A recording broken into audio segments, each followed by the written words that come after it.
भगवान श्री राम ने एक विवाह किया। श्री कृष्ण ने 16,108। दोनों ही भगवान विष्णु के अवतार हैं, फिर ये फर्क क्यों? अक्सर भगवान विष्णु के इन दोनों अवतारों के बीच विवाह को लेकर ये प्रश्न उठाया जाता रहा है और दोनों के व्यक्तित्व की ये विसंगति अक्सर नारीवादियों के द्वारा विवाद का विषय बनाई जाती रही है। जहां श्री राम के सीता त्याग की वजह से उन्हें आधुनिक आलोचकों के द्वारा नारी विरोधी बताया जाता है, वहीं योगेश्वर श्री कृष्ण के द्वारा इतने विवाह करने को लेकर भी उन्हें कटघरे में खड़ा किया जाता है। लेकिन विवाद उठाने वालों ने कभी ये नहीं देखा कि श्री राम अपनी पत्नी सीता के उद्धार के लिए समुद्र पार लंका गए और उन्होंने अपनी पत्नी का अपहरण करने वाले रावण का वध किया। श्री राम ने सीता का त्याग क्यों किया, इस विषय पर हम जल्द ही वीडियो बनाएंगे। लेकिन आज बात श्री कृष्ण के द्वारा हजारों विवाह करने को लेकर करते हैं। सो सवाल जस का तस है कि आखिर श्री कृष्ण ने इतने विवाह क्यों किए? क्या जरूरत थी श्री कृष्ण को इतने विवाह करने की? आज द कर्मा आपको इन सब सवालों के जवाब देने जा रहा है। लेकिन उससे पहले आपसे निवेदन है कि आप द कर्मा चैनल को सब्सक्राइब कर लें और अगर आपको ये वीडियो पसंद आए तो आप इसे लाइक करना बिल्कुल ना भूलें।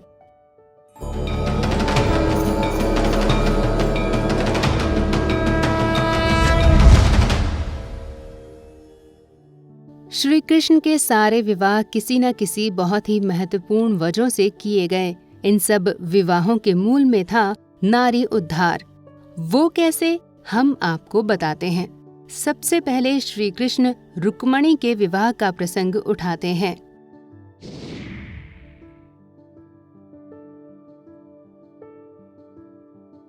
श्रीमद् भागवत पुराण में इस बात का साफ उल्लेख मिलता है कि राजा भीष्मक की पुत्री रुक्मिणी भगवान श्री कृष्ण को मन ही मन अपना वर मान चुकी थी। रुक्मिणी को माता लक्ष्मी का अवतार भी बताया जाता है, लेकिन रुक्मिणी का भाई रुक्मी श्री कृष्ण से द्वेष रखता था और अपनी बहन का विवाह शिशुपाल से कराना चाहता था। ये बात जानकर विदर्भ राजकुमारी ने श्री कृष्ण के पास संदेश भेजा। देवी रुक्मिणी यहाँ संदेश के जरिए कह रही हैं कि प्रभो आप अजित हैं। जिस दिन मेरा विवाह होने वाला हो उसके एक दिन पहले आप हमारी राजधानी में गुप्त रूप से आ जाइए और फिर बड़े बड़े सेनापतियों के साथ शिशुपाल और जरासंध की सेनाओं को मत डालिए, तहस नहस कर दीजिए और बलपूर्वक राक्षस विधि से वीरता का मूल्य देकर मेरा पाणी ग्रहण कीजिए। भगवान श्री कृष्ण ने भी बिना विलंब किए अपना रथ तैयार करवाया और रात में ही विदर्भ देश पहुंच गए। राजकुमारी रुक्मिणी को जब ये पता चला तो वो अगले ही दिन देवी मंदिर में पहुंची, जहां से भगवान ने हाथ बढ़ाकर रुक्मिणी को अपने रथ में बैठा लिया और जैसे सिंह सियारों के बीच में से अपना भाग ले जाता है, वैसे ही रुक्मिणी को द्वारका ले आए। तो इस प्रसंग से दो बातें स्पष्ट हैं। पहली बात ये कि रुक्मिणी का विवाह उनकी मर्जी के खिलाफ अत्याचारी शिशुपाल से करवाने की साजिश हो रही थी। दूसरी बात, जब स्वयंवर का युग था तो रुक्मिणी को अधिकार था कि वो अपना वर स्वयं चुन सकें। रुक्मिणी श्री कृष्ण से प्रेम करती थी। श्री कृष्ण ने रुक्मिणी के इसी प्रेम और स्वतंत्रता की रक्षा के लिए उनका वरण किया।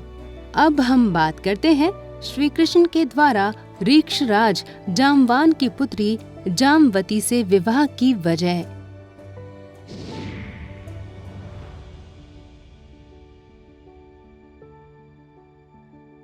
श्री विष्णु पुराण के चौथे अंश के 13वें अध्याय में कहा गया है कि जब भगवान स्यामंतक मणि को खोजते खोजते ऋषराज जामवान की गुफा में पहुंच गए थे तो वहां दोनों के बीच 21 दिन घोर युद्ध चला आखिर में जामवान को जब एहसास हुआ कि वो श्री कृष्ण कोई और नहीं बल्कि भगवान विष्णु के अवतार हैं, तो उन्होंने न सिर्फ स्यामंतक मणि भगवान को दी बल्कि साथ में अपनी जामवंती नाम की कन्या भी दे दी थी। भगवान भी खुशी खुशी जामवंती को अपने साथ द्वारका ले आए और वहां उनसे पूरी विधि के साथ विवाह किया। यहाँ गौर करने वाली बात यह है कि रीक्षराज जामवंत की पुत्री एक गुफा में निर्वासित जीवन जी रही थी। दूसरे, वो बहुत रूपवती नहीं थी। जिस प्रकार श्री कृष्ण ने कुब्जा का उद्धार किया था, उसी प्रकार श्री कृष्ण ने जामवंती से विवाह करके उन्हें सम्मान दिया और उन्हें समाज में मान्यता दिलाई। अब हम बात करते हैं श्री कृष्ण के तीसरे विवाह की, अर्थात उनके और सत्यभामा के विवाह की। तो देखिए, इसकी कहानी में भी नारी उद्धार की कथा है।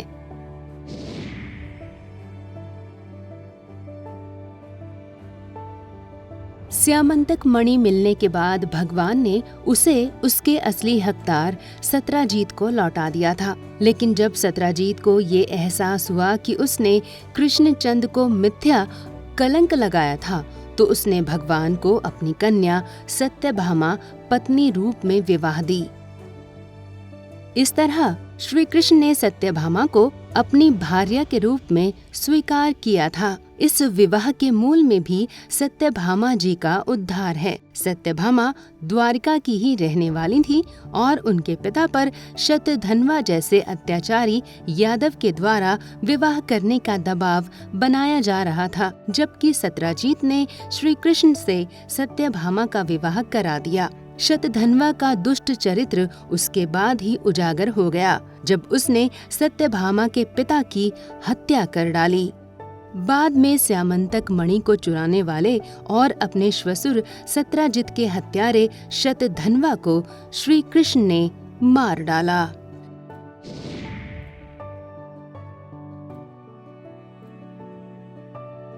कालिंदी और श्री कृष्ण के विवाह के मूल में एक अनाथ कन्या का उद्धार है। कथा ये है कि एक दिन कृष्ण अपने सखा अर्जुन के साथ आखेट पर निकलते हैं और वन में विचरण करते उन्हें नदी के तट पर एक अति सुंदर कन्या नजर आती है। द्वारकाधीश अपने सखा अर्जुन को उसके पास उसकी जानकारी निकालने के लिए भेजते हैं, तो वो कन्या गांडीवधारी से कहती है, वीर अर्जुन, मैं लक्ष्मी के परम आश्रय भगवान को छोड़कर और किसी को अपना पति नहीं बना सकती। अनाथों के एकमात्र सहारे प्रेम वितरण करने वाले भगवान श्री कृष्ण मुझ पर प्रसन्न हों।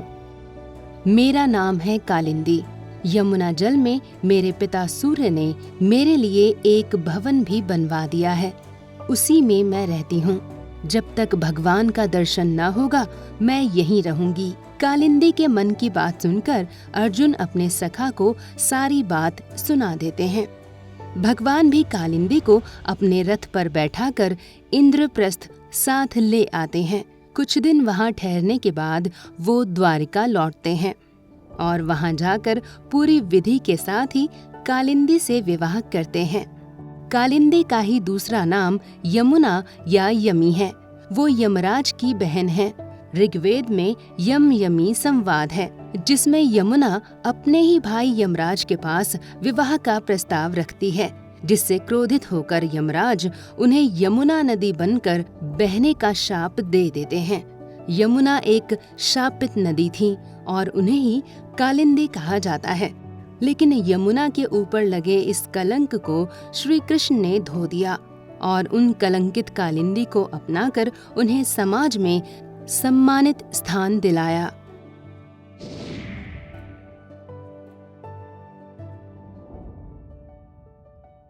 शूरसेन की बेटी यानी कि श्री कृष्ण की बुआ राजाधिदेवी की बेटी मित्रविंदा थी। जब वो विवाह योग्य हुई तो उसका स्वयंवर रखा गया। उस स्वयंवर में भगवान श्री कृष्ण भी अर्जुन के साथ पहुँचे।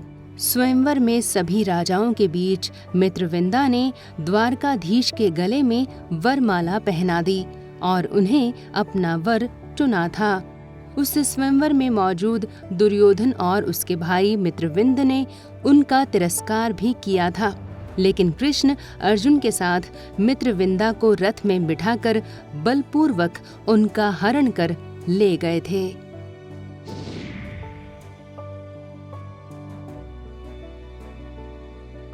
कौशल देश में नग्नजीत नाम के राजा थे। उनके 7 बैल अति उच्च व विशालकाय शरीर वाले थे। उन्होंने प्रतिज्ञा की थी कि जो भी राजा व योद्धा इन 7 बैलों को एक साथ नाथ देगा, उसी के साथ वे अपनी कन्या का विवाह करेंगे। लेकिन बहुत समय तक कोई भी राजा और महाराजा नग्नजीत के 7 बैलों को एक साथ नहीं नाथ सका। जब ये समाचार भगवान श्री कृष्ण को पता चला तो श्री कृष्ण बहुत बड़ी सेना लेकर कौशलपुरी पहुँचे। नग्नजीत की प्रतिज्ञा को पूरी करने के लिए उन्होंने अपनी कमर पर फेंटा बांधकर 7 रूप बनाकर एक साथ 7 बैलों को नाथ दिया। उसके बाद राजा नग्नजीत ने पुरोहित को बुलाकर वेदोक्त रीति से भगवान श्री कृष्ण और सत्या का विवाह संपन्न करवाया था। राजा नग्नजीत ने 10,000 गायें और 3,000 नवयुवती दासियां, 9 लाख रथ, 9 करोड़ घोड़े, 9 अरब सेवक दहेज में दिए थे। इस कथा का स्मरण करते ही हमें रामायण के राजा जनक की प्रतिज्ञा की बात याद आती है। जब जनक ने ये प्रतिज्ञा कर ली थी कि जो कोई भी शिव के धनुष की प्रत्यंचा चढ़ाएगा, उससे ही सीता का विवाह होगा। लेकिन समय बीतने के साथ जनक निराश होने लगे थे और उन्होंने आशा खो दी थी कि ये जगत वीरों से विहीन हो चुका है। उन्हें लगने लगा था कि सीता का विवाह शायद न हो सके। तुलसी रचित रामचरितमानस में निराश जनक ये कह उठते हैं, अब कोई वीरता का अभिमानी नाराज न हो। मैंने जान लिया कि पृथ्वी वीरों से खाली हो गई है। अब आशा छोड़कर अपने अपने घर जाओ। ब्रह्मा ने सीता का विवाह लिखा ही नहीं है। कुछ ऐसी ही परिस्थिति नग्नजीत और उनकी पुत्री के साथ भी थी। पालनकर्ता और जगत के उद्धारक श्री कृष्ण ने नग्नजीत की इस प्रतिज्ञा की लाज भी रखी और पुत्री सत्या से विवाह भी किया।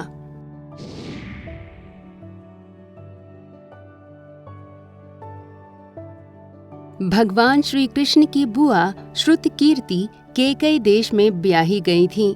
उनकी कन्या का नाम था भद्रा। उसके भाई संतर्दन आदि ने उसे स्वयं ही भगवान श्री कृष्ण को दे दिया और उन्होंने उसका पाणी ग्रहण किया। भद्रा से श्री कृष्ण के विवाह के पीछे भी एक स्पष्ट कारण दिखता है। केकई देश सूत जाति के राजा के द्वारा संचालित था। सूत जाति के लोगों को उस काल में निम्न श्रेणी का माना जाता था।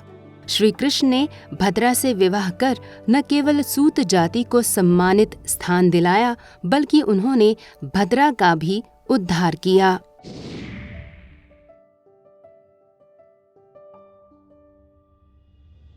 मध्य प्रदेश के राजा की एक कन्या थी। उनका नाम था लक्ष्मणा।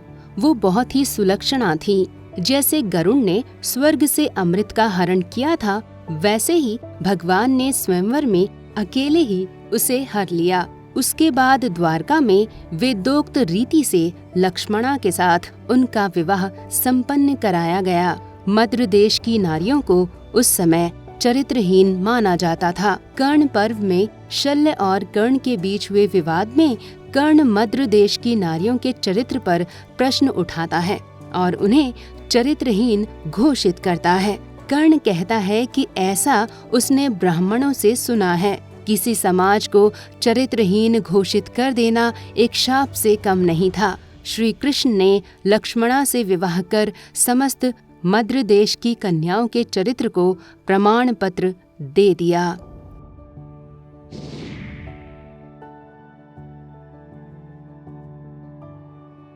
अब बात करते हैं श्री कृष्ण के द्वारा किए गए सबसे बड़े उद्धार की। श्री कृष्ण के द्वारा 16,100 कैद में रह रही अबला नारियों से विवाह करने की, जिनसे विवाह करने के लिए कोई तैयार नहीं था।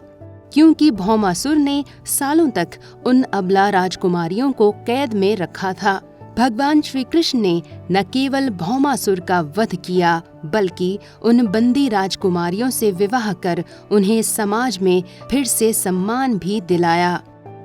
तब श्री कृष्ण ने द्वारका में एक ही मुहूर्त में अलग अलग भगन में अलग अलग रूप धारण करके एक ही साथ सब राजकुमारियों का शास्त्रोक्त विधि से पाणी ग्रहण किया था। इस प्रकार भगवान ने 16,108 विवाह किए और सभी पत्नियों के साथ ऐसा विहार किया जैसे कोई साधारण मनुष्य घर गृहस्थी में रहकर गृहस्थ धर्म के अनुसार आचरण करता है। तो आपने देखा श्री कृष्ण के इतने विवाहों का सच, वो सच जो श्री कृष्ण के नारी उद्धार से जुड़ा है, वो सच जो समाज में नारियों को सम्मान दिलाने से जुड़ा है। कोई भी नारी अकेले अविवाहित और समाज के सम्मान से वंचित न रहे, ये भी श्री कृष्ण के अवतार का एक महान उद्देश्य था।